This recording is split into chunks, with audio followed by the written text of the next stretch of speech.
Hello listener. कुछ personal problem की वजह से इतने दिनों से चैप्टर नहीं आ रहे थे। सॉरी का था। ऑडियो में किसी तरह की परेशानी आए तो माफ करिएगा। ये मेरी नहीं कि एआई की आवाज है। कमेंट सेक्शन में अपनी राय कहानी को लेकर जरूर बताएं। मैं आप लोगों के कमेंट्स पढ़ती हूँ और मुझे ये काफी अच्छा भी लगता है। चैप्टर 33 माई स्पाई वाइफ। रजत फौरन सोफे से उठा और अनामिका की ओर बढ़ गया। लड़खड़ाते कदमों से वो आगे बढ़ रही थी। रजत फौरन उसके पास पहुंचा और उसने अनामिका को संभाला और बाथरूम के अंदर ले गया। उसने उसे वश बेसिन के पास खड़ा कर दिया और तुरंत ही अनामिका को वॉमिटिंग होने लगी। रजत हल्के हल्के अनामिका की पीठ सहला रहा था। रजत का एक हाथ अनामिका की कमर पर था और अपने दूसरे हाथ से वो अनामिका की पीठ सहला रहा था। अनामिका से शराब बिल्कुल नहीं झेली जाती थी और अब भी वो खुद को संभाल नहीं पा रही थी, जिसकी वजह से कुछ वॉमिट उसके कपड़ों पर भी जा गिरी। अनामिका की वो वॉमिटिंग जब बंद हुई तो रजत ने उसका मुंह धुलाया और उसे संभालते हुए वापस कमरे में ले गया। उसने उसे नींबू पानी का ग्लास दिया और मेडिसिन भी दे दी, मगर अनामिका को बिल्कुल भी किसी चीज की सुध नहीं थी। वॉमिटिंग के बाद भी नशा उसके ऊपर से उतरा नहीं था। वो बेड पर निढाल लेट गई। रजत ने जब उसकी ऐसी हालत देखी, नींबू पानी का ग्लास साइड टेबल पर रखा। रजत अनामिका की ओर थोड़ा झुका और उसे संभालकर उठाकर बिठा दिया, मगर अनामिका पूरी तरह से नशे में थी। वो खुद को बिल्कुल भी संभाल नहीं पा रही थी, जिसकी वजह से रजत को अनामिका के करीब ही बैठना पड़ा। अनामिका ने रजत के सीने पर अपना सिर रख दिया। रजत ने गहरी सांस भरी और अपना एक हाथ बेडसाइड टेबल की ओर बढ़ाया और वो नींबू पानी का ग्लास उठाने लगा, मगर अनामिका को कुछ अलग सा एहसास महसूस हो रहा था। वो किसी जाने पहचाने इंसान के अपने पास होने का एहसास महसूस कर पा रही थी, जिसकी वजह से अनामिका ने रजत की शर्ट को कसकर पकड़ लिया था। रजत ने जैसे ही यह महसूस किया, उसके होठों पर मुस्कुराहट आ गई, मगर अब भी उसे अनामिका की केयर करनी थी। उसने धीरे से अनामिका का चेहरा उठाया और नींबू पानी का ग्लास अनामिका के होठों से लगा दिया। अनामिका जैसे वो नींबू पानी पीने को तैयार ही नहीं थी। रजत को काफी मशक्कत करनी पड़ रही थी, मगर फिर भी उसका कोई नतीजा नहीं निकल रहा था। वो नींबू पानी कुछ हद तक अनामिका के कपड़ों पर भी जा गिरा और उसके कपड़े भी थोड़े गिले हो गए। अनामिका की इस हरकत से तो मानो रजत को भी थोड़ी थोड़ी चिढ़ मचने लगी थी। उसने गहरी सांस भरी और अनामिका के चेहरे को पकड़ उसका चेहरा अपनी तरफ कर उससे थोड़ा सा दबा दिया, जिसकी वजह से अनामिका को थोड़ा दर्द भी हुआ। उसने अपनी आंखें खोली और साथ ही साथ उसका मुंह भी थोड़ा सा खुल गया। अनामिका की खुली नीली आंखों को देख रजत एक पल के लिए सब भूल गया और अनामिका की नीली आंखों में खो सा गया, मगर फिर भी इन चीजों को अपने दिमाग से दूर करते हुए खुद को संभाला और फिर अनामिका से कहा, अगर अब आपने इसे नहीं पिया तो मैं इसे आपको अपने तरीके से पिलाऊंगा और मुझे यकीन है आपको वो तरीका बिल्कुल पसंद नहीं आएगा। सो चुपचाप आप इसे पिएंगी, वरना मुझे उस तरीके को अपनाने में बिल्कुल दिक्कत नहीं है। यकीन मानिए, मुझे बहुत मजा आएगा। अपनी बात को खत्म करते ही रजत ने मेडिसिन उसके मुंह में डाली और फिर उस ग्लास को अनामिका के होठों से लगा दिया। जैसे अनामिका पर भी रजत की धमकी का असर हुआ था। इस बार अनामिका ने वो पूरा ग्लास खत्म कर दिया। रजत का एक टास्क तो खत्म हुआ था, मगर अब भी उसका एक और टास्क बाकी था। अनामिका ने अपने कपड़ों को गंदा कर लिया था और अब बारी थी कि उसके कपड़े बदले जाएं।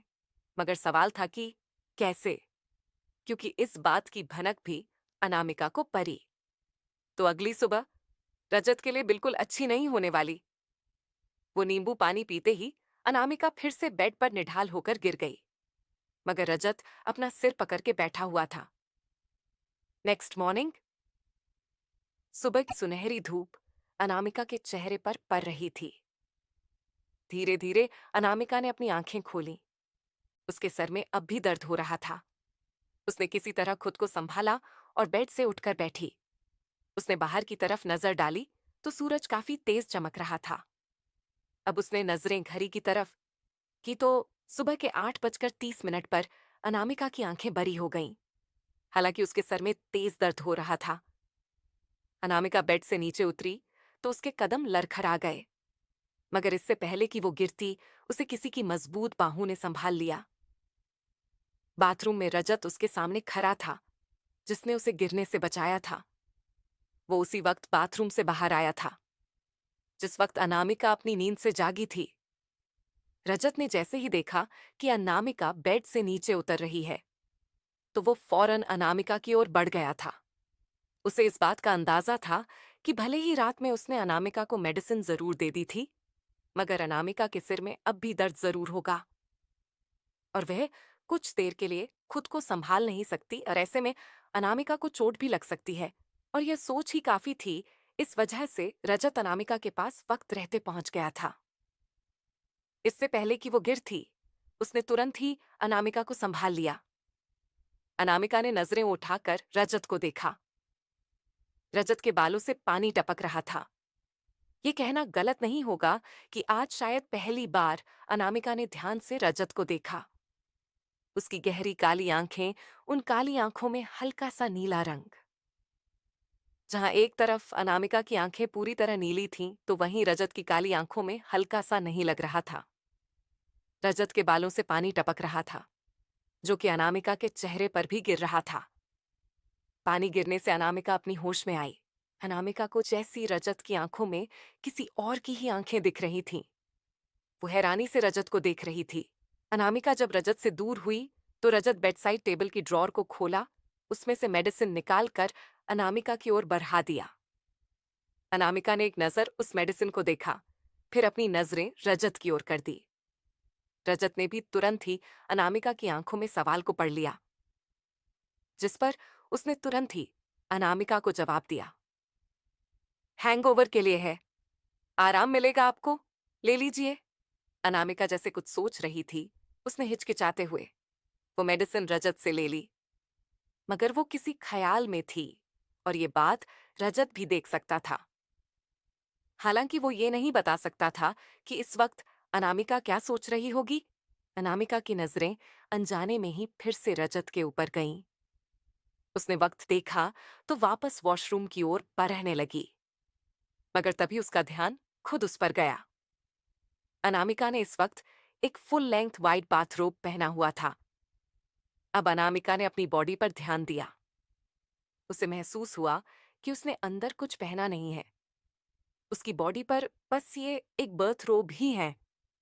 वो फौरन रजत की तरफ मुड़ी और उसे घूर कर देखने लगी। अनामिका भले ही काफी नशे में थी, मगर उससे बीती रात की हर एक बात याद थी। मगर एक पल के लिए भी उसे याद नहीं आ रहा था कि आखिर उसके कपड़े किसने बदले। अनामिका की अल्कोहल टॉलरेंस भले ही खराब रही हो, मगर उसकी मेमोरी काफी अच्छी थी। उसे नशे की हालत में होने पर भी उसे सब याद रहता था कि वो क्या कर रही है, उसके साथ क्या हो रहा है। मगर उसे याद नहीं था कि उसके कपड़े कैसे बदले गए। और कहीं ना कहीं इसकी वजह ये थी कि जब उसके कपड़े बदले जा रहे थे, वो सोई हुई थी। अनामिका को उसके सवालों के जवाब चाहिए थे, और इसीलिए वो रजत को एकटक देख रही थी, या यूं कहा जाए कि घूर कर देख रही थी। पहले तो रजत अनामिका की नजरों को देखकर कंफ्यूज्ड हो गया, लेकिन फिर उसे तुरंत ही समझ आ गया कि माजरा क्या है। आखिर क्या होगा? रजत का जवाब, किसने बदले अनामिका के कपड़े? क्या ये शुरुआत बनेगी अनामिका और रजत के रिश्ते की? आखिर क्या होगा? सच और सच जानकर क्या करेगी अनामिका? कहानी में आगे क्या हुआ जानने के लिए पढ़िए माई स्पाई वाइफ, चैप्टर 37, माई स्पाई वाइफ। अनामिका रजत को नजरअंदाज करके वॉशरूम की तरफ बढ़ी, मगर तभी उसका ध्यान खुद उस पर गया। उसने देखा कि उसने बाथरोब पहना हुआ है।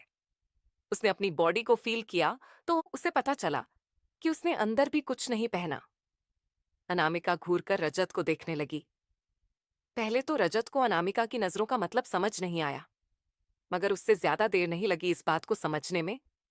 उसे ये बात जैसे ही समझ आई, उसे कुछ समझ आ ही नहीं आया। आखिर वो अनामिका को क्या कहे, उसे क्या जवाब दें? अनामिका उससे आंखें छोटी करके देख रही थी और उसे देखकर ये साफ पता चल रहा था कि वो बिना अपना जवाब जाने तो अपनी जगह से हिलने तक नहीं वाली, कहीं जाना तो बहुत दूर की बात है। यूं तो हमेशा ही रजत का चेहरा एक्सप्रेशनलेस रहा करता था, मगर इस वक्त वो भी थोड़ा नर्वस हो गया था।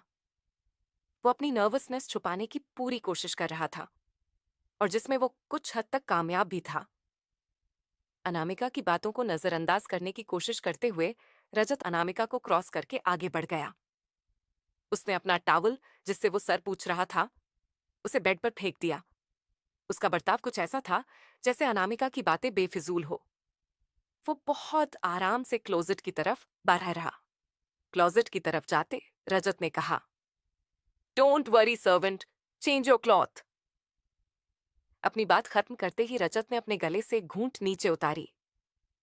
अपने डर को अनामिका के सामने आने से रजत ने किसी तरह रोक लिया था।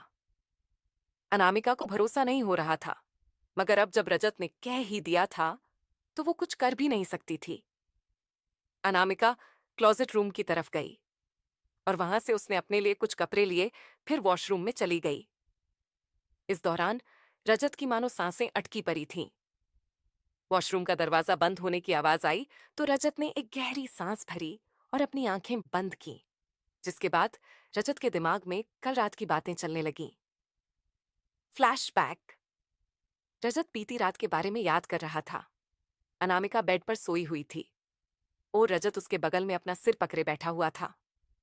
रजत अपनी जगह से उठा और सबसे पहले क्लॉजरूम में जाकर अनामिका के लिए कुछ कपड़े देखने लगा। उसे कुछ समझ नहीं आया तो उसने बाथरोब ले लिया। कमरे में आने के बाद रजत ने बाथरोब एक तरफ रखा और सारे दरवाजे अच्छी तरह बंद करके उस पर कर्टन्स लगा दिए। अब रजत ने मुड़कर अनामिका की ओर देखा और सबसे पहले अनामिका को ब्लैंकेट से कवर कर दिया। फिर कमरे की सारी लाइट्स ऑफ कर दी। अब कमरे में पूरी तरह अंधेरा था। रजत ने धीरे धीरे अनामिका के कपड़े उसके शरीर से अलग किए। इस दौरान अनामिका ने बिल्कुल भी मूवमेंट नहीं की थी। वो जैसे बेहोश पड़ी थी, और ये सही भी था। उसे काफी बुरा नशा चढ़ा था। मगर रजत अपनी हदें भी बहुत अच्छी तरह जानता था। उसका गला सूख रहा था, मगर उसे पता था कि उसे क्या करना है और क्या नहीं करना। रजत ने अनामिका के कपड़ों को उसके शरीर से अलग कर उसे बाथरोब पहनाया और वापस उसे ब्लैंकेट से कवर के सोफे पर सोने चला गया। Flashback and. रजत को अच्छी तरह पता था कि अगर अनामिका को इस बारे में भनक भी लगी तो अनामिका उसे छोड़ेगी नहीं। इसीलिए उसकी हिम्मत ही नहीं पड़ी कि वो अनामिका को कुछ भी बताएं। रजत ने अपने कपड़े लिए और ऑफिस जाने के लिए रेडी हो गया। इस दौरान वॉशरूम से अनामिका भी रेडी होकर आ गई। उसके बालों से पानी टपक रहा था और वो अपने बालों को सुखा रही थी। वो अभी अपने बालों को सुखा ही रही थी कि तभी उसका फोन बजा। अनामिका ने अपना फोन लिया और उस पर एक अननोन नंबर फ्लैश हो रहा था। अनामिका वो नंबर पहचानती थी और उसने चुपचाप फोन उठा लिया। फोन पिक करने के बाद अनामिका खामोश ही रही। उसे एक शब्द नहीं कहा। फोन पर सामने मौजूद इंसान अनामिका से कुछ कह रहा था। काफी लंबे इंतजार के बाद रजत को अनामिका की आवाज सुनाई दी। मगर आवाज क्या सुनाई दी, सिर्फ दो शब्द सुनाई दी है, 15 मिनट। भले ही अनामिका ने कुछ नहीं कहा हो, मगर अनामिका के दो शब्द से ही रजत को समझ आ गया कि सामने वाले इंसान ने क्या कहा होगा और अनामिका के 15 मिनट कहने का क्या मतलब था। और उसका गैस सही भी था। कॉल के दूसरी तरफ शाद थे और वो अनामिका से पूछ रहे थे कि उसे आने में कितना समय लगेगा। शाद ने कार ऑलरेडी सिंगविला के बाहर पार्क कर दी थी। अनामिका रेडी हुई, कमरे से बाहर चली गई। अनामिका को रेडी होने में 10 मिनट का ही समय लगा था, मगर बाकी के 5 मिनट उसे कार तक पहुंचने में लगने वाले थे, जो कि अनामिका ने पहले ही कैलकुलेट कर लिया था और उसी के अकॉर्डिंग उसने शाद को समय दिया था। बाहर जाते हुए नीति ने उसका रास्ता रोका और खाना खाने के लिए कहा, मगर इस बार अनामिका ने सिरे से उसकी बात नकार दी और जाते हुए बस उसे इतना ही कहा, अभी देर हो रही है, मेरे पास समय नहीं है। नीति उसे रोकना चाहती थी, मगर अनामिका ने उसे मौका ही नहीं दिया। अनामिका सिंह विला से बाहर निकली और तेजी से शाद के कार की ओर अपने कदम बढ़ा दिए। जगह पहले से फिक्स थी कि शाद को कार कहाँ पार्क करनी थी, इसीलिए वो सीधे उस ओर चली गई। कार के पास पहुंचते ही उसने पैसेंजर साइड का दरवाजा खोला और कार में बैठ गई। अनामिका के कार में बैठते ही शाद ने कार स्टार्ट कर दी। लगभग 1 घंटे की ड्राइविंग के बाद जब कार रुकी तो अनामिका कार से बाहर निकली और रॉ के हेड ऑफिस की ओर बरच गई।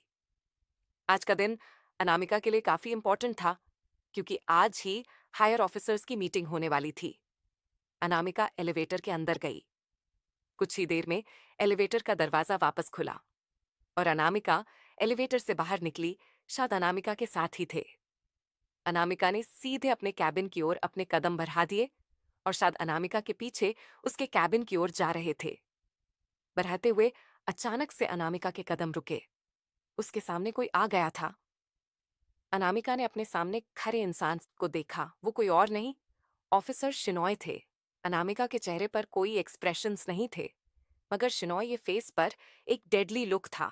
एक नफरत सी ऑफिसर शिनॉय की आंखों से उभर रही थी। मगर अनामिका के एक्सप्रेशंस ब्लैंक थे। उसके दिमाग में क्या होगा, इस वक्त कोई नहीं बता सकता। अनामिका ने ऑफिसर शिनॉय को नजरअंदाज करने की कोशिश की और आगे बढ़ने को हुई, मगर एक बार फिर ऑफिसर शिनॉय की आवाज की वजह से उसके कदम रुके। ऑफिसर शिनॉय ने कहा, चीजों को हैंडल करना इतना भी आसान नहीं है डीजीपी शेखावत। इस बार तुम्हें मुंह की खानी ही पड़ेगी और मैं तुम्हें जितने दूंगा भी नहीं। अनामिका मुड़ी और उसने ऑफिसर शिनॉय को देखा। क्या होगा अनामिका का जवाब? कैसे करेगी अनामिका ऑफिसर शिनॉय का मुकाबला, जबकि ऑफिसर शिनॉय उसके सीनियर है? क्या होगा इस मीटिंग में? क्या होंगे ऑफिसर शिनॉय अपने मकसद में कामयाब, या जीत की ओर पहला कदम होगा अनामिका का? क्या बीती रात का सच आएगा अनामिका के सामने, और सच जानकर क्या करेगी अनामिका? आखिर क्यों बुलाई है अनामिका ने ये मीटिंग? कहानी में आगे क्या हुआ जानने के लिए पड़े रहे। My spy wife, chapter 38, my spy wife Anamika. Officer Shinoy को नजरअंदाज करके आगे बढ़ने को हुई, मगर ऑफिसर शिनॉय की आवाज से अनामिका के कदम रुक गए। ऑफिसर शिनॉय ने कहा, इस बार चीजों को हैंडल करना इतना भी आसान नहीं है डीजीपी शेखावत। इस बार तुम्हें मुंह की खानी ही पड़ेगी और मैं तुम्हें जितने दूंगा भी नहीं। अनामिका के फेशियल एक्सप्रेशंस शांत थे। वो मुड़ी और चलकर ऑफिसर शिनॉय के पास आई और उनके सामने खड़ी हुई। शाद को ऑफिसर शिनॉय के बात से काफी गुस्सा आया। वो कुछ कहने को आगे हुए तो हाथ के इशारे से अनामिका ने उन्हें अपनी जगह पर ही खड़े रहने को कह दिया। ऑफिसर से नजरें मिलाते हुए अनामिका ने कहा, यकीन मानिए ऑफिसर शिनॉय, मैं आपको काफी चालाक और शातिर समझती थी। इनफैक्ट मैं आपके नाम का लोहा भी मानती थी, मगर आप तो निहायत ही बेवकूफ निकले। आपने कभी सोचा कि मैंने कभी आपके अगेंस्ट कुछ क्यों नहीं किया, जबकि आपने कितना कुछ कई बार किया है? इतना कहकर अनामिका चुप हुई। कुछ पल की चुप्पी के बाद अनामिका ने फिर से कहा, नहीं समझ आया। कोई बात नहीं, मैं समझाती हूं, क्योंकि कभी भी आप खुलकर मेरे सामने मेरे खिलाफ खड़े नहीं हुए। मैं कभी नहीं चाहती थी कि दुनिया के सामने इंडियन नेशनल डिफेंस का मजाक बने। रॉ के दो बड़े नाम आपस में ही एक दूसरे से लड़ रहे हैं और इससे दुश्मनों को भी मौका मिल सकता है कि वो हम पर अटैक करें। मगर अब आपने गलती कर दी। खुलकर सामने आने की तो आपको नतीजा भी भुगतना होगा। अनामिका की आंखें तो अब भी शांत थीं, मगर एक वार्निंग लुक उसकी आंखों में था। अनामिका ने आगे कहा, इंडियन नेशनल डिफेंस की ऑनर पर तुम्हें अब भी आंच नहीं आने दूंगी, मगर आपको आपके किए का नतीजा खुद भुगतना पड़ेगा। और अब मैं खुलकर आपसे दुश्मनी निभा सकती हूँ। अपनी बात खत्म करने के बाद अनामिका एक पल भी नहीं रुकी और सीधे अपने कैबिन की ओर चली गई। कैबिन में जाने के बाद अनामिका अपने चेयर पर बैठी और शाद उसके सामने ही खड़े थे। उसने शाद को बैठने का इशारा किया। शाद टेबल की दूसरी तरफ अनामिका के सामने वाली चेयर पर बैठ गए। अनामिका ने कुछ कहने के लिए अपना मुंह खोला, मगर इससे पहले कि उसके मुंह से कोई भी शब्द निकलता शाद ने उसे रोक दिया और कहा, तुम्हें उसके अगेंस्ट कोई एक्शन लेना चाहिए, सिर्फ कहकर छोड़ देना काफी नहीं होगा। शाद की आवाज में थोड़ा सा एग्रेशन भी था। शांत सी आवाज में शाद की बात को इग्नोर करते हुए अनामिका ने कहा, इस रजत पर नजर रखिए। मुझे इसकी पूरी कुंडली चाहिए। कल, आज और कल मुझे सब जानना है। और मीटिंग मुझ पर छोड़ दीजिए। शाद कंफ्यूज हो गए और उन्होंने कहा, अचानक इन सब में रजत का टॉपिक कहाँ से आ गया और उसके बारे में तुम्हें क्या जानना है? वैसे उसके बारे में जानने के लिए कुछ है नहीं। जब तुम्हारी रिश्ते की बात उससे शुरू हुई थी, हम लोगों ने उसके बारे में सब कुछ पता लगाया था। कुछ भी सस्पिशियस नहीं है। एक आम सा बिजनेसमैन है।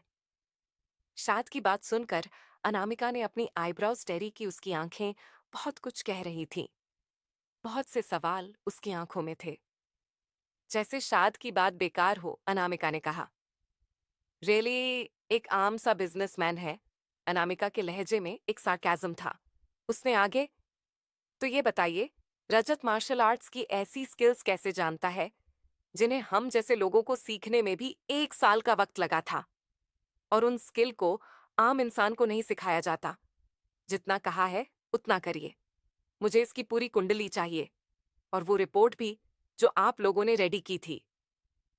शाद को अनामिका की बात समझ नहीं आ रही थी। सवाल करते हुए शाद ने कहा, आखिर ऐसा भी क्या हो गया जो तुम इस तरह से डेस्परेट हो रही हो? अनामिका ने कुछ नहीं कहा क्योंकि उसे कुछ कहना ही नहीं था। वह बस शाद को देख रही थी। शाद कुछ कहने को हुए, मगर तभी डोर नॉक हुआ तो बिना कुछ कहेगी साध ने अपना मुंह बंद कर लिया। वह अपने और अनामिका के बीच की बातें किसी और के कानों तक पहुंचने नहीं देना चाहते थे। और वैसे भी अगर ऐसा होता तो अनामिका उन्हें छोड़ती नहीं और यह सेफ भी नहीं था। अनामिका ने दरवाजे की ओर अपनी नजरें की और कम इन कहा। एक ऑफिसर अंदर आया और उसने अनामिका से कहा, मैम, चीफ आपको बुला रहे हैं। अनामिका ने बस हाँ में सर हिलाया और उसे हाथ के इशारे से जाने को कहा। शाद के साथ अनामिका ने बात को अधूरा छोड़ दिया और चेयर से उठ गई। अनामिका सीधे रॉय सर की कैबिन की ओर बारेज गई। रॉय सर की कैबिन के पास पहुंचकर अनामिका ने डोर नॉक किया। अंदर से कम इन की आवाज आई तो अनामिका कैबिन के अंदर चली गई और शाद उसके पीछे ही थे। अंदर जाते ही अनामिका ने रॉय सर को सल्यूट किया। रॉय सर ने अनामिका को अपने सामने रखी चेयर पर बैठने का इशारा किया तो अनामिका चेयर पर बैठ गई।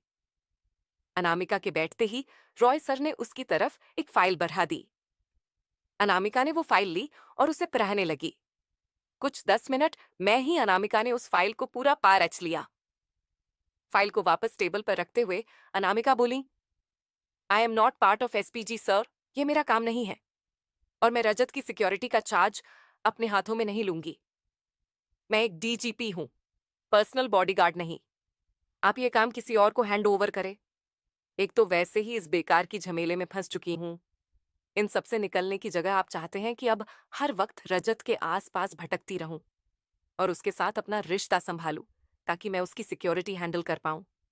Like seriously sir, Roy sir ने कहा, you are not part of SPG but you are capable for this. कल तुमसे बात करने का कोई मतलब नहीं था, इसीलिए मैंने कुछ कहा भी नहीं। और बात रही तुम्हारी जाती जिंदगी में दखल अंदाजी करने की, तो वो मैं करूंगा भी नहीं और ना ही पहले कभी किया है। इस वक्त इंडियन नेशनल सिक्योरिटी के लिए रजत का जिंदा रहना बहुत जरूरी है और मैं यह काम किसी और को हैंड ओवर नहीं कर सकता क्योंकि मैं रजत को और ज्यादा लोगों के नजर में नहीं आने दे सकता। वो पहले ही बहुतों की नजरों में आ चुका है और इसी वजह से कल रात मैंने तुम्हें वो कॉल भी किया। अनामिका ने कहा, हाँ सर, बिल्कुल, बट मैं ये क्यों करूं? रॉ के पास ऑफिसर्स की तो कमी नहीं है। ये तो कोई भी कर सकता है, रॉय सर ने कहा। यही तो प्रॉब्लम है कि मैं ये काम किसी को भी हैंड ओवर नहीं कर सकता। हमें सिर्फ उसे सिक्योरिटी प्रोवाइड नहीं करनी है, बल्कि उसे और लोगों के नजरों में आने से भी रोकना है। अनामिका ने कुछ कहने के लिए अपना मुंह खोला, मगर हाथ के इशारे से रॉय सर ने उसे कुछ भी कहने से रोक दिया और आगे बोले, नो अनामिका, हम लोग इस पोजीशन में नहीं है कि हम लोग किसी और को अपॉइंट करने की सोच भी पाए। और तुम्हें भी यह काम इसलिए हैंड ओवर किया जा रहा है क्योंकि तुम पहले से ही रजत के साथ जुड़ी हुई हो। हर कोई तुम्हें रजत की पत्नी के तौर पर जानता है। ऐसे में तुम्हारा हर वक्त उसके आसपास रहना और सिक्योर करना और भी आसान हो जाएगा, अनामिका ने कहा। पॉइंट बस रजत की सिक्योरिटी को हैंडल करना है। ये तो मेरी टीम भी कर सकती है सर, और वह भी बिना किसी की नजरों में आए। इसके लिए मुझे इन सब में इन्वॉल्व होने की कोई जरूरत नहीं है। रॉय सर अनामिका को कन्विंस करने की पूरी कोशिश कर रहे थे, और इसीलिए रॉय सर ने कहा, नहीं अनामिका, मैं चाहता हूं तुम ये खुद करो, और ये तुम्हारे केस के लिए भी अच्छा होगा। तुम्हें खुद को सामने लाने की जरूरत नहीं पड़ेगी। रजत एक बिजनेस टाइकून है, तो तुम उसकी आइडेंटिटी का इस्तेमाल कर सकती हो। रॉय सर की इस बात पर अनामिका को थोड़ा गुस्सा आ गया। उसने कहा, सर, अनामिका सिंह शेखावत इतनी भी कमजोर नहीं कि उससे किसी रजत या उस जैसे किसी की भी मदद की जरूरत पड़े अपने काम को करने के लिए। अनामिका सिंह शेखावत इतनी केपेबल तो है कि वो अपने दम पर अपना काम कर सके। दरअसल रजत जिस कंपनी को रन कर रहा है पिछले 2 सालों से, वो कंपनी इंडियन आर्मी के साथ भी काम कर रही है, और वही कंपनी इंडियन आर्मी को आर्म्स इक्विपमेंट और बुलेट प्रूफ भी सप्लाई करती है। और ये तीसरी बार है जो रजत की कंपनी को ये कॉन्ट्रैक्ट मिला है, जिसकी वजह से वो काफी लोगों की नजरों में आ चुका है, और अब उस पर खतरा मंडरा रहा है। ये वही कॉन्ट्रैक्ट है जिसके बारे में उसने अपनी असिस्टेंट से बात की थी। ये सब कुछ रजत का ही प्लान था, और जैसा कि उसने सोचा था वैसा हो भी रहा था। यहाँ एक तरफ अनामिका, रॉय सर और शाद बातों में लगे थे। बातों में क्या लगे हुए थे शाद? तो बस चुपचाप एक कोने में खड़े थे, और रॉय सर अनामिका की बात सुन रहे हैं। दूसरी तरफ रजत अपनी कैबिन में बैठा लैपटॉप पर काम कर रहा था। वो काम कर ही रहा था कि कैबिन का डोर नॉक हुआ और अनिरुद्ध कैबिन के अंदर आया। अनिरुद्ध ने कहा, ये रहे उस टेंडर के रिजल्ट। कहकर अनिरुद्ध ने एक एनवेलोप रजत की टेबल की ओर बढ़ा दिया। रजत ने वो एनवेलोप खोला और रिजल्ट पढ़ा तो उसके होठों पर एक तिरछी मुस्कुराहट आ गई। जैसा कि उसने प्लान किया था वैसा हो चुका था, और अब बारी थी उसके प्लान के दूसरे पार्ट की, जो उसे एग्जीक्यूट नहीं करना था। यह काम उसके लिए कोई और करने वाला था। जो इस वक्त रजत सोच रहा था वही सब कुछ इस वक्त अनामिका के साथ हो रहा था। और जो सबसे बड़ा सवाल था कि रजत को अनामिका की सच्चाई कैसे पता, उसकी पहचान का रजत को कैसे पता। अब क्या करेगी अनामिका? आखिर रजत को कैसे पता कि कौन है अनामिका? क्या है अनामिका का रजत पर शक करने का कारण? क्या अनामिका का शक सही है? क्या है रजत का राज? क्या अनामिका रजत के सिक्योरिटी का चार्ज लेगी? कहानी में आगे क्या हुआ जानने के लिए पढ़िए माई स्पाई वाइफ, चैप्टर 39, माई स्पाई वाइफ। जहां एक तरफ हेड ऑफिस में बैठी अनामिका रॉय सर से रजत के बारे में ही बात कर रही थी, दूसरी तरफ रजत अपने कैबिन में बैठा अनिरुद्ध से बात कर रहा था। अनिरुद्ध को कुछ समझ नहीं आ रहा था कि टेंडर का अनामिका से क्या लिंक है। अनिरुद्ध पूरी कोशिश कर रहा था कि रजत से वो बात निकलवा सके, मगर रजत ने उसे कुछ भी नहीं बताया और अनिरुद्ध की बात को टाल दिया। दूसरी तरफ रॉय सर और अनामिका एक दूसरे के आमने सामने बैठे हुए थे। रॉय सर ने अपने इंस्ट्रक्शंस क्लियर कर दिए थे, मगर अनामिका थी कि उनकी बात मानने को तैयार ही नहीं थी। उसे किसी भी हाल में रजत का पर्सनल बॉडीगार्ड नहीं बनना था, और वो इस बात के लिए क्यों ही अग्री करती। अनामिका एक डीजीपी थी, वो एक स्टेट कमिश्नर है, और एक स्टेट कमिश्नर किसी का पर्सनल बॉडीगार्ड कैसे बन सकता है? उसके ऊपर से वो इंडिया की सबसे बड़ी इंटेलिजेंस नेटवर्क की हेड है, और उसे इंडिया की सबसे बड़े इंटेलिजेंस नेटवर्क को कंट्रोल करना होता है। ऐसे में एक इतना बड़ा केस, उसके ऊपर से एक इंसान के पर्सनल सिक्योरिटी का चार्ज उसके हाथों में सौंपा जा रहा था। और बात सिर्फ यही नहीं थी कि उसे किसी का पर्सनल बॉडीगार्ड बनना था। प्रॉब्लम यहां पर यह भी थी कि उस इंसान का बॉडीगार्ड बनने के लिए अनामिका को उसके करीब जाना पड़ेगा, और पहले ही अनामिका की शादी उसके साथ हो चुकी थी। ऐसे में ये उसके लिए बिल्कुल भी सही नहीं हो सकता था। अनामिका ने रॉय सर से कहा, सर मैं मानती हूं कि रजत को सिक्योरिटी की जरूरत हो सकती है। आप उसे किसी भी कैटेगरी की सिक्योरिटी प्रोवाइड करवा सकते हैं। SPG, Z, Z plus, you plus, x anything, आप उसे बेस्ट सिक्योरिटी प्रोवाइड कर सकते हैं। करवाइए, बट इन सब में मैं कहीं भी इंक्लूडेड नहीं हूं। रॉय सर ने एक बार फिर अनामिका को समझाने की कोशिश करते हुए कहा, मैं तुम्हें यही तो समझाने की कोशिश कर रहा हूं। अनामिका, मैं उसे ऑफिशियल सिक्योरिटी नहीं प्रोवाइड करवा सकता। ऐसा करने का मतलब होगा उससे और भी ज्यादा लोगों की नजरों में लाना।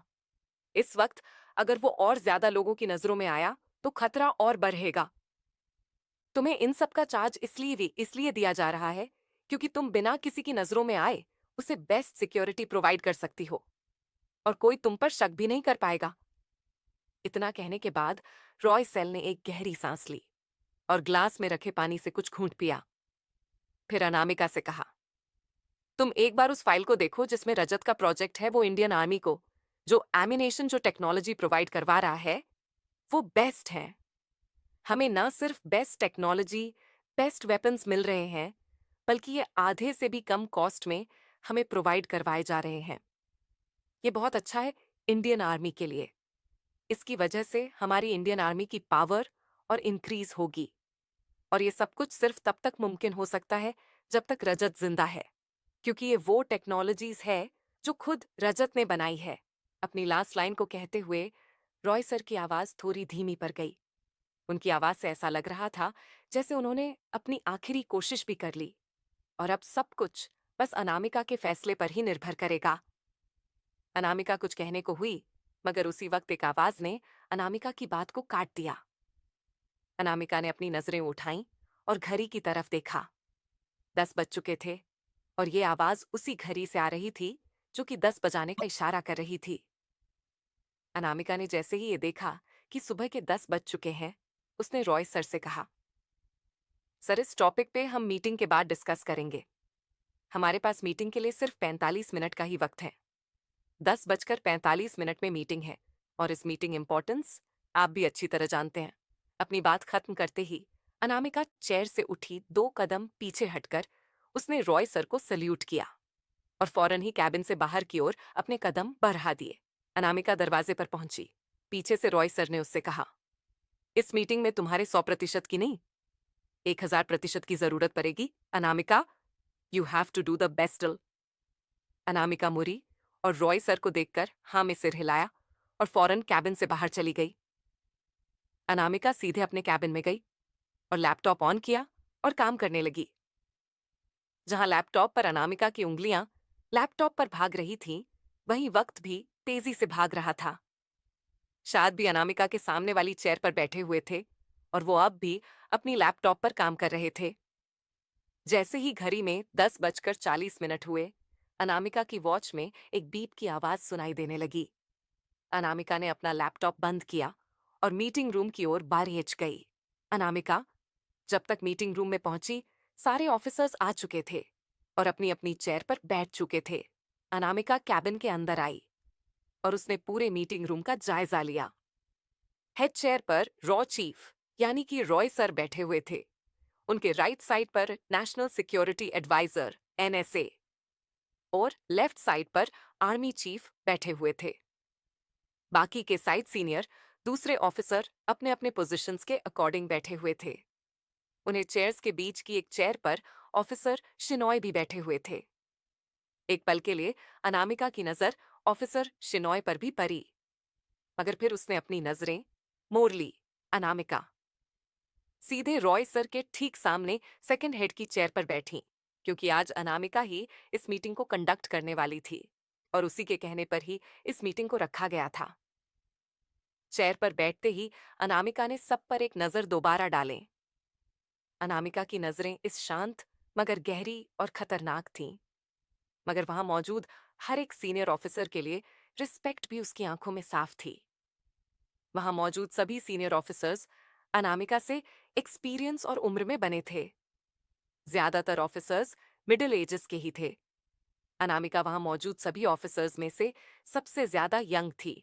मगर जो बात इंटरेस्टिंग थी कि अनामिका की इतनी कम उम्र होने के बाद भी वहां मौजूद शायद ही किसी ऑफिसर की आंखों में उसकी कैपेबिलिटीज को लेकर शक हो।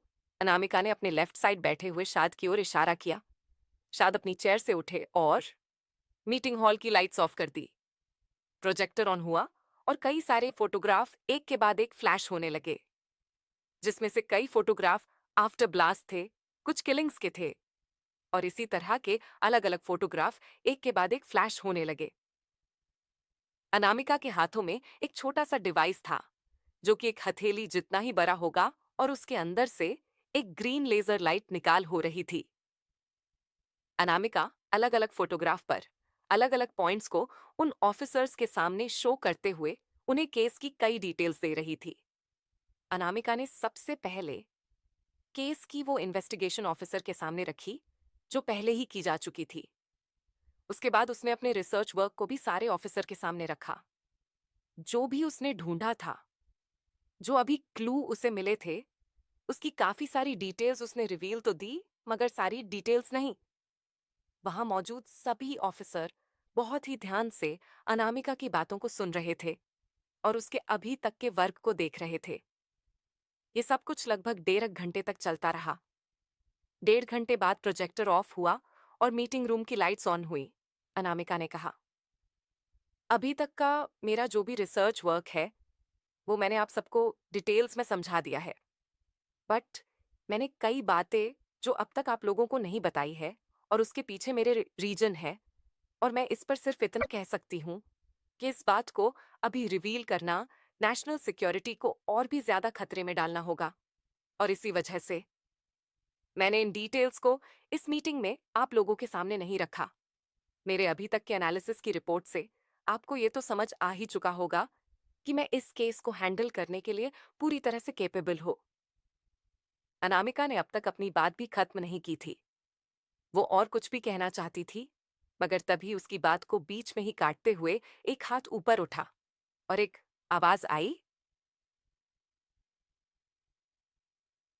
ऑब्जेक्ट बाजेक्ट। मैं मानता हूं आपका रिसर्च वर्क और आपका एनालिसिस बहुत ही अच्छा है, और आप इसके लिए पहले हर तरह से केपेबल हुआ करती थी। बट सॉरी टू से, डीजीपी शेखावत, हम इतना सेंसिटिव केस ऐसे किसी ऑफिसर के हाथों में नहीं दे सकते, जो कुछ दिनों पहले तक मेंटली अनस्टेबल थी, जिस टीम की हेड भी खुद अपनी टीम पर भरोसा नहीं कर सकती, ऐसी टीम पर पूरा देश कैसे भरोसा कर सकता है? ये आवाज किसी और की नहीं, ऑफिसर शिनॉय की थी। ये सुनने भर की ही देर थी, शायद रॉय सर, राहील, तीनों का चेहरा फक से सफेद पर गया।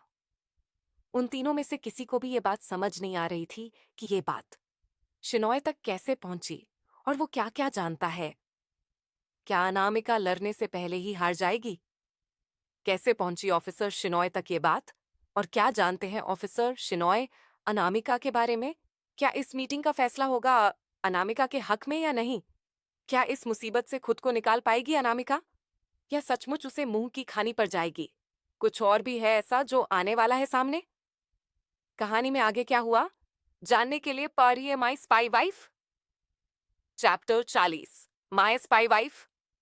ऑफिसर शिनॉय जैसे ही ये कहा कि वो इतने सेंसिटिव केस का चार्ज ऐसे ऑफिसर को नहीं दे सकते, जो कुछ दिनों पहले तक मेंटली अनस्टेबल थी और ऐसी टीम के अंडर नहीं जा सकता, जिसकी हेड भी अपनी टीम पर भरोसा नहीं कर सकती। ऐसी टीम पर देश कैसे भरोसा कर सकता है? मगर ऑफिसर शिनॉय की जिस बात ने सभी को हैरान किया था, वो ये था कि अनामिका कुछ दिनों पहले तक मेंटली अनस्टेबल थी। इस बात ने राहील, शाद और रॉय सर तीनों के चेहरों का रंग फक से सफेद कर दिया, और पूरे मीटिंग रूम में एक अलग सी हलचल सी मच गई। वहां मौजूद सभी सीनियर्स हैरान थे, मगर अपने चेयर पर बैठी अनामिका, उसके फेस एक्सप्रेशंस न्यूट्रल थे, और वो चुपचाप बिना किसी सवाल के या फिर बिना ऑफिसर शिनॉय के बात को काटे उनकी बात सुन रही थी। जब ऑफिसर शिनॉय चुप हुए तो अनामिका ने कहा, मैं आपके सारे डाउट्स और सवालों को जानना चाहूंगी ऑफिसर शिनॉय। ऑफिसर शिनॉय ने एक अजीब सा लुक अनामिका को दिया। ऑफिसर शिनॉय की आंखें गहरी थीं और उनके होठों के कोर ऊपर की ओर हल्के से मुड़े हुए थे। ये इतनी हल्के थे कि ध्यान से देखने पर ही देखा ऑफिसर शिनॉय हो तो मन ही मन बहुत खुशी हो रही थी, क्योंकि कहीं ना कहीं यह उनके लिए एक मौके की तरह था, जिसे अब वह इस्तेमाल करने वाले थे। और यह मौका खुद ही अनामिका ने उन्हें दे दिया था। मगर अनामिका इन नजरों को अच्छी तरह से पहचान सकती थी। वो अब भी अपने फेशियल एक्सप्रेशंस को शांत किए हुए अनामिका चुपचाप बैठी हुई थी। ऑफिसर शिनॉय को तो जैसे अब मौका ही मिल गया था। उन्होंने कहा, क्यों नहीं डीजीपी शेखावत, मैं जरूर अपने सवालों को आपके सामने रखना चाहूंगा और जानना चाहूंगा कि आप मेरे डाउट्स को कैसे क्लियर करती है। और मुझे बहुत ही खुशी होगी अगर आप मेरे डाउट्स को क्लियर करेंगी, miss Shekhawat. Oh, I am really sorry, Mrs Anamika. Rajat Pratap Singh, मैं तो भूल ही चुका था कि अब आप शादीशुदा ठहरी और आपके नाम के साथ एक और नाम भी जुड़ता है। ऑफिसर शिनॉय का इतना कहना भर ही था कि टेबल के नीचे मौजूद अनामिका के हाथों की मुट्ठियां काश गई थी। उससे सचमुच ये बात बर्दाश्त नहीं हो रही थी, मगर फिर भी उसने खुद को शांत और चुप रखा। ऑफिसर शिनॉय ने आगे कहा, क्या मैं कुछ गलत कह रहा हूं मिसेस अनामिका? रजत प्रताप सिंह। अनामिका ने अब भी खुद को शांत ही रखा और उसने शांत आवाज में ही कहा, और कोई सवाल? क्योंकि मैं चाहूंगी कि आप पहले अपने सारे सवालों को मेरे सामने रखते, उसके बाद ही मैं जवाब दूं। ऑफिसर शिनॉय ने कहा, पहले आप मेरी इन 2 सवालों के तो जवाब दे दे, फिर मैं आपसे और भी सवाल करूंगा। डोंट वरी, अनामिका ने कहा। ओके ऑफिसर शिनॉय, मुझे कोई दिक्कत नहीं है। तो सबसे पहला सवाल, कि मैं कुछ दिनों पहले तक मेंटली अनस्टेबल थी। हाँ, ये बात सच है, बट ये कोई डिजीजेस नहीं है ऑफिसर शिनॉय। कहकर अनामिका ने एक नजर पूरे मीटिंग हॉल में डाली और सभी को देखा और फिर आगे कहा, 6 महीने पहले मेरा एक्सीडेंट हुआ था। मुझे काफी हैवी ब्लीडिंग हुई थी और एक ब्लड क्लॉट भी मेरे ब्रेन में रह गया था, जिसकी वजह से मैंने अपने सेंसेस खो दिए थे। अनामिका बात किए जा रही थी और साथ ही साथ उसकी उंगलियां उसके सामने रखे टैबलेट पर तेजी से चल रही थीं। इसी बीच बाकी ऑफिसर्स के टेबल के सामने जो टैबलेट्स रखे थे, उन सबकी स्क्रीन चेंज हुई और एक रिपोर्ट उनके सामने आई। अनामिका ने आगे कहा, आप सभी के पास मौजूद टैबलेट में कुछ रिपोर्ट्स हैं। मैं चाहूंगी आप पहले उन्हें देखें। ये रिपोर्ट्स मिलिट्री हॉस्पिटल से है और मैंने कुछ दिनों पहले ही अपना पूरा चेकअप करवाया है और मैं अब पूरी तरह से फिट हूं अपने काम को करने के लिए।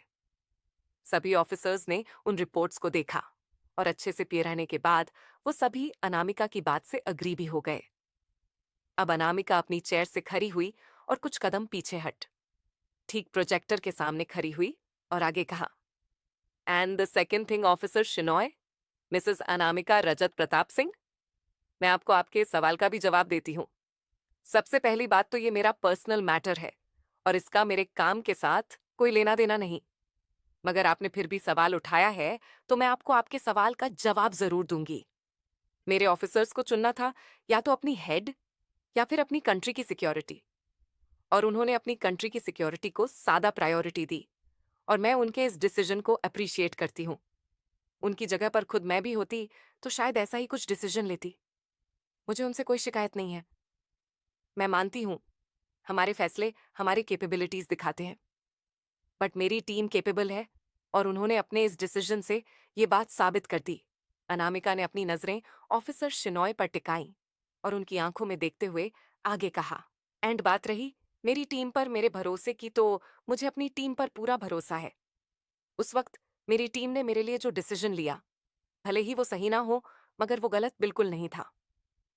अब अपनी नजरें शिनॉय से हटाकर उसने पूरे मीटिंग हॉल में अपनी नजरों को दोहराते हुए कहा, उस वक्त सिचुएशन कितनी क्रूशल थी और चीजों को हैंडल करना कितना मुश्किल था, ये आप सभी जानते हैं, ऑफिसर शिनॉय ने कहा।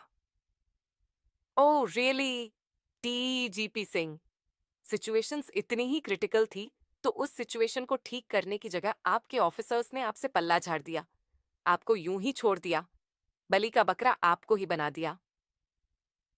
अनामिका की आंखों में थोड़ी नाराजगी दिखी और उसने कहा, correct yourself officer Shenoy, you are trying to insult me team. और आपको उस वक्त की सिचुएशन इतनी ही सिंपल और इजी लगती थी तो उस वक्त आपने संयुक्त का चार्ज अपने हाथों में क्यों नहीं लिया और चीजों को हैंडल क्यों नहीं किया? Sorry to say officer Shenoy, आप तो मेरे सीनियर हैं। You are deputy secretary and I am senior field officer. आप मेरे सीनियर हैं ऑफिसर शिनॉय, मगर फिर भी आपसे ये केस हैंडल नहीं हुआ और आप मेरी टीम पर उंगली उठा रहे हैं। बात करते हुए अनामिका ने कुछ पल के लिए खुद पर से कंट्रोल खो दिया था। इस वजह से उसके टोन इंसल्टिंग थी ऑफिसर शिनॉय के लिए।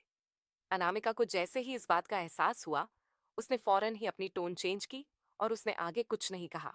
ऑफिसर शिनॉय ने अनामिका और उसकी टीम पर अटैक करते हुए फिर कहा, आपको भी अपनी टीम के बारे में अच्छे से पता होना चाहिए डीजीपी सिंह। आपकी टीम एक अनडिसिप्लिन टीम है। उन्हें अपने सीनियर्स की तो सुननी नहीं होती, बल्कि उनके डिसीजन पर क्वेश्चन खड़े करने होते हैं। और ऐसे में आप मुझसे ये बात कह रही है? अनामिका ने जवाब देते हुए कहा।